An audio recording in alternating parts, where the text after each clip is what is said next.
sweetness. A little burnt brown sugar. What did you just say? You can't say that on the channel, can you?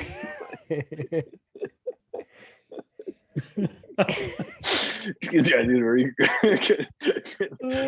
Okay. Woosah. Pull it together, people. Pull it Regain together. my composure. We are semi-amateurs. None Can of we that's act going like to be it, please? edited out. It's going to be great.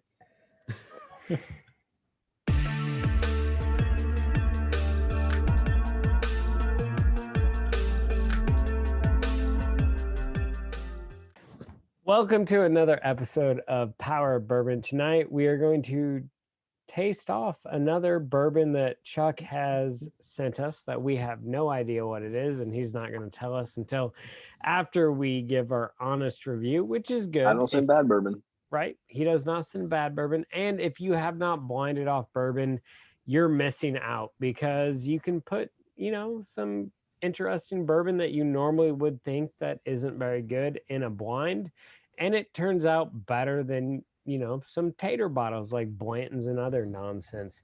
So tonight, I don't know what we're gonna try, but we're gonna test it out. So let's see here. It's more than $20, I can tell you that. Well, that's good, and I'm guessing it's more than 100 proof. Definitely.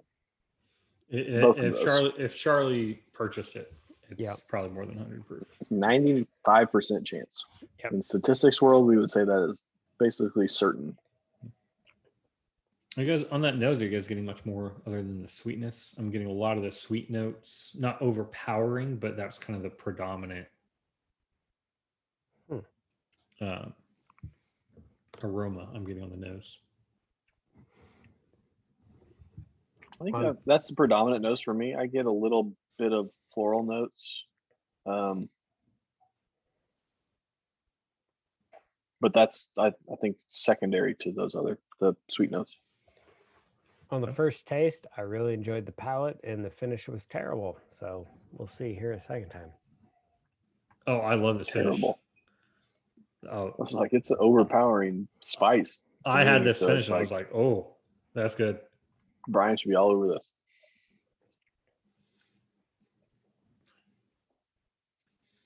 Oh, yeah.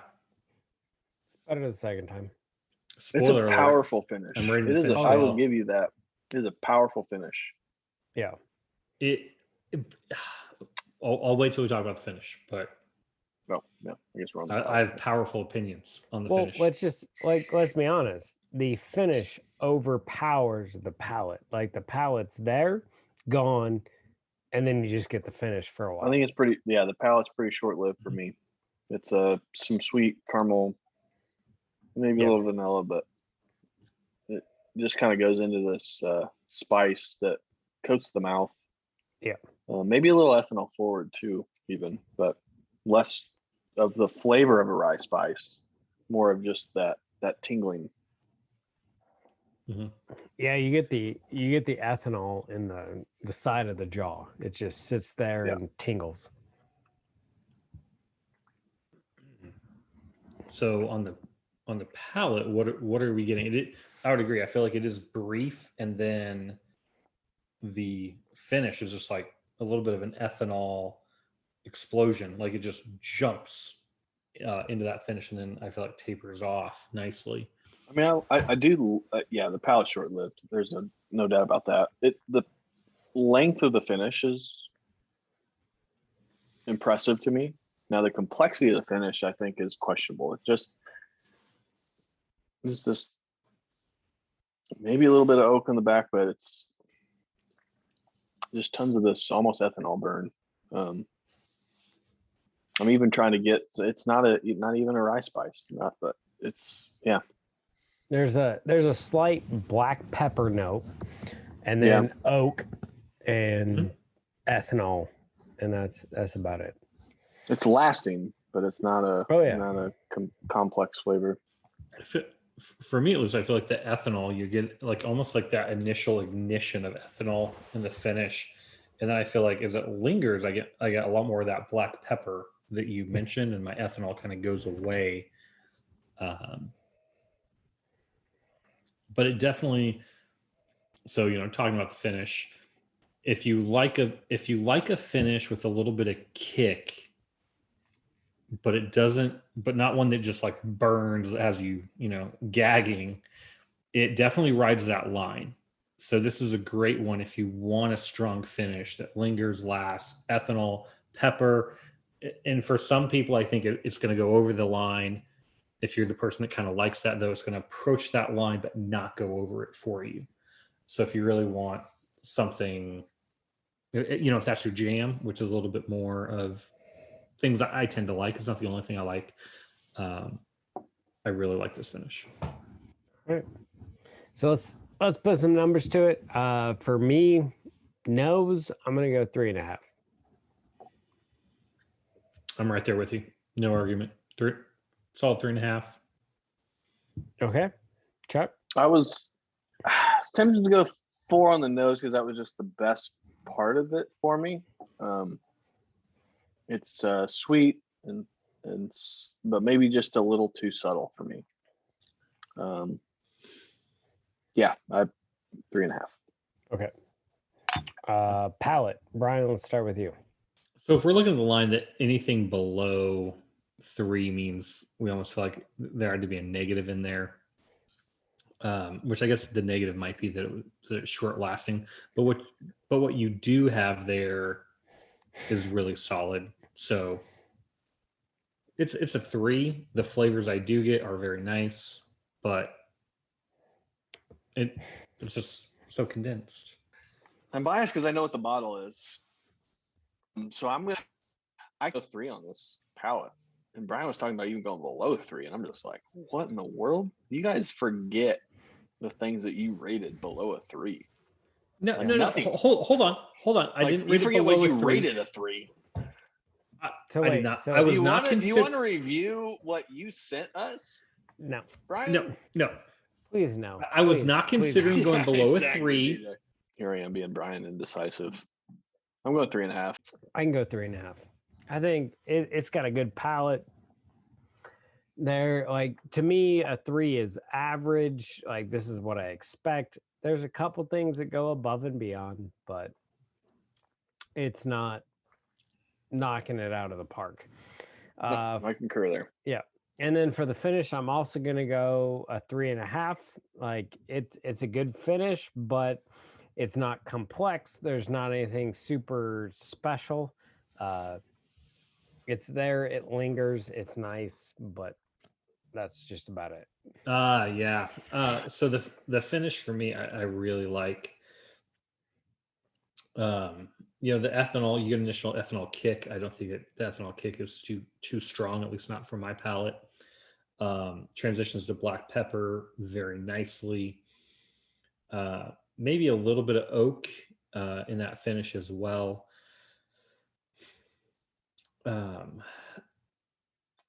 Yeah, I mean it's a strong 3.5 for me. I could be probably my personal preference would probably have this at a 4, but Who would say recognizing 4? not everybody likes what I like. I think the majority of people are going to view Say this as 4. the majority of people. I think No. are going to see this as a 3.5. You're not rating for other For me people. You're rating for you. personally, You're rating for for me yourself. personally, this is a 4. Okay. I so we really got like this 3.5 finish. for me. We got a 4 for Brian, and for Chuck. I think you gotta go 3.5. Like, I like the finish. I like the longevity of the finish. Yes.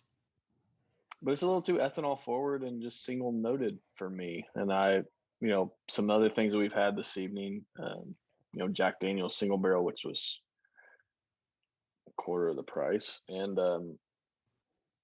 just had more complexity, and that's what I was looking for. So, like, for me to make the finish that a 4, I needed more complexity. So 3.5. It's good. It's not that exceptional, which, by the way, that Chuck is reacting means that it is a harder to find bottle or something like that. There's nothing super special about this. It's good. Yeah. Don't get me wrong. It's good. But but there's nothing that like sets it apart. So, like, especially when I tell you the price. Yeah, so I would buy it if I saw it, but I'm not jumping like I'm gonna buy Russell Reserve 10-year, I'm gonna buy Kentucky Spirit, all these things over it. that you could buy 3-4 bottles for the Right. price of this. I like this. I like the nose rated that well. I like the finish rated that well. Only critique on the palate is it just doesn't give you enough length on the palate in the transition there. It's probably out of my price range, so there's no real need to go buying this, hunting this, or anything else. But if I got this like at a bar tasting, if I, once I find out what this is, depending if I can find a decent place that might have it on the bar, I'd try it, and I would probably be happy with that. But we'll just say it's out of my price range, so I don't need to decide if I'm, hunting, buying, or whatever else. Yeah, and as we sat here, like I pick up a lot of the oak notes as it kind of sits in the glass. So I think our 3.5s are solid 3.5s. Like normally, I think we'd rate this probably a little touch better, but I mean that's the beauty of the blind, right? So this is Whiskey Drummer 15-year. Wow. So this is the 3 Chord Whiskey Drummer.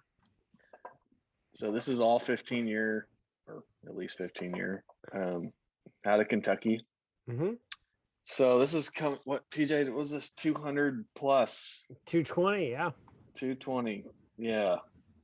So at that price point, none of us were thrilled. Yeah. And I'd classify it that way. Like I haven't blinded these off, but I'd go $80 batch 27 well, maybe not batch 28. Yeah.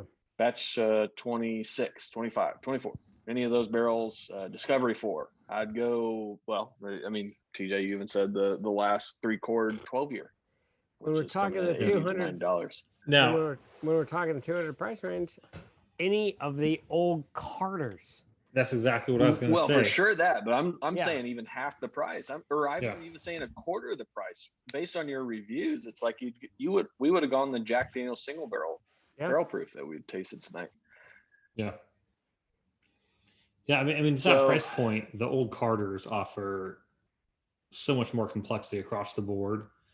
The finish on this might linger a little bit more, but it doesn't mean the complexity on the finish would be there at all. I think you should, Chuck. But yeah, I think there's a lot that you can get similar to this, and it probably, a fraction of the cost. I will say, you're probably just going to edit all this out because Chuck's not in the picture. Oh no, we're keeping it. Well, I would say that I personally do prefer this 3 Chord over the previous. Mm-hmm. But the price difference might keep me from, really having to worry about which of the two I would purchase. Yeah. So, if you would like to know what wins, the Whiskey Drummer or the Old Carter, subscribe to our Patreon, because we're going to link this in our Patreon only section so they can see, according to Chuck, which one's better. But once again, thanks for watching. Please hit the like, hit the subscribe. Let us know some bourbons that you think that we should test out, because Chuck and I are always willing to buy stuff and then share it with Brian. But we like it. So thanks for watching, and we'll see you next time. Stay neat. Our bourbon.